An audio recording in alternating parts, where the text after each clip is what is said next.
Hey, thanks for making it to Veterans Info Tap. I am glad you made it. Here is the headline.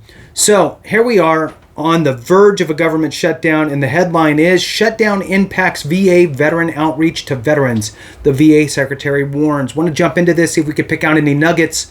Hit the thumbs up, subscribe, share with a friend, all that good stuff. I truly appreciate it.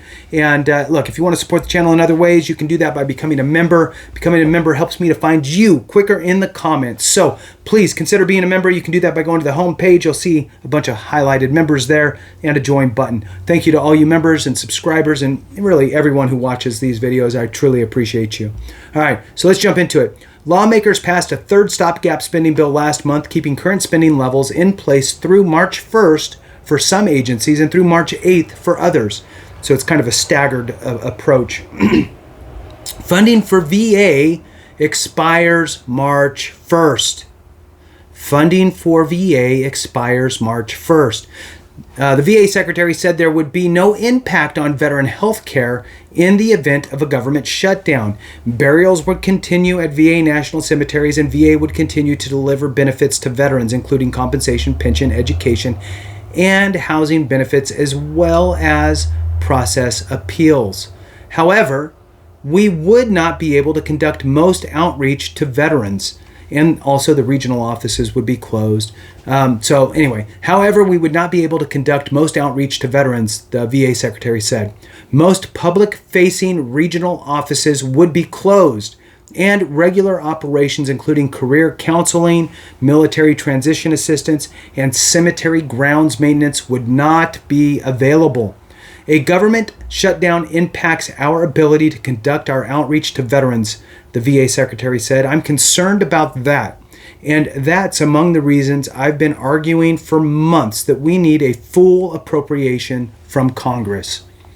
Under the debt ceiling deal that the president signed into law last year, if lawmakers don't reach a comprehensive spending plan by April 30th, it would trigger an automatic 1% across the board spending cut in non-defense discretionary spending.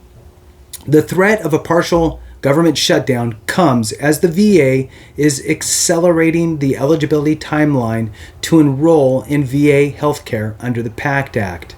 On March 5th, and I've talked about this a couple different times, it's a new eligibility window for veterans to enroll in VA healthcare. You can't just walk into VA healthcare and sign up without having a window in. Okay, the biggest window in currently is the fact that you have a service-connected disability or that you are low or no income. If you're one of those, and there's a handful of others, that's how you get into VA healthcare. However, starting on March 5th, there's a new way in. All veterans exposed to toxic substances and other hazards during military service, at home or abroad, will be eligible to enroll directly in VA healthcare without first applying for VA benefits such as disability compensation. That is huge. Remember, there's about 18 million, depending on where you find the numbers, about 18 million veterans out there. Only about almost 30% are utilizing the VA for disability compensation through VBA, the Veterans Benefits Administration. So that means that there are a lot. 70% of veterans out there are not. This could potentially open up the door for many of those veterans. So let's move on.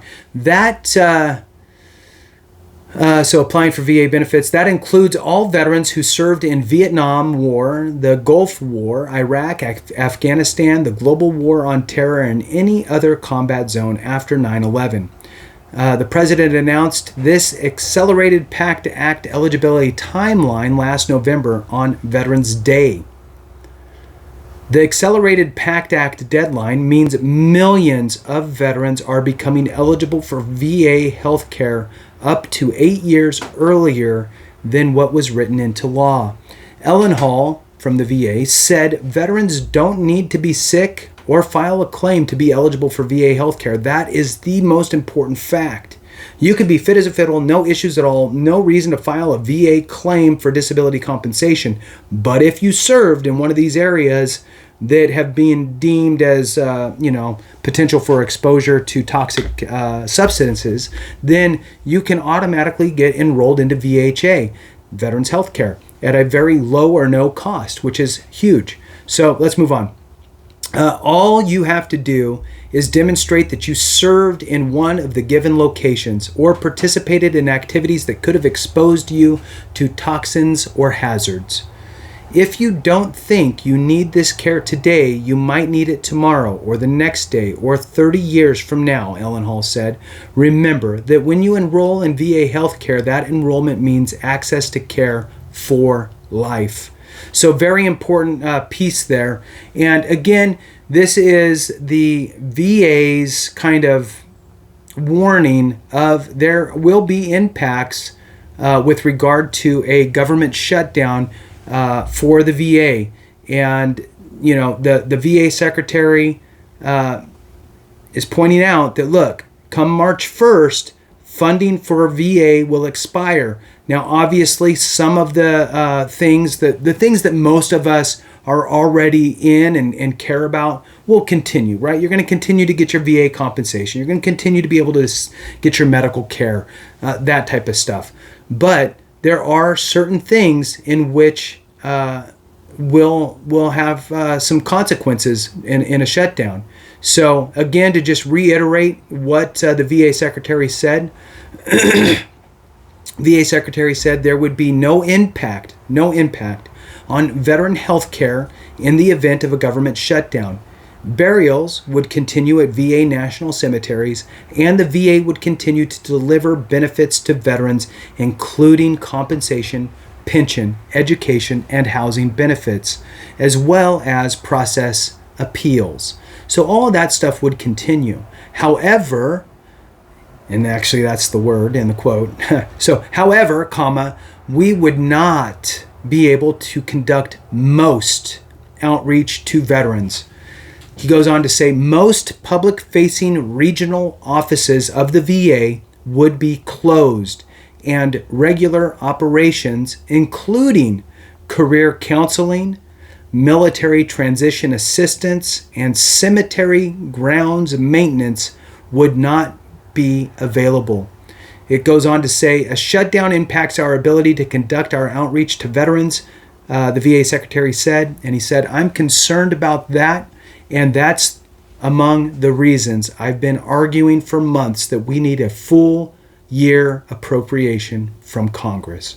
So with that, thank you so much for watching. I truly appreciate every single one of you. Thank you so much. And remember, if we don't take care of each other, something went wrong.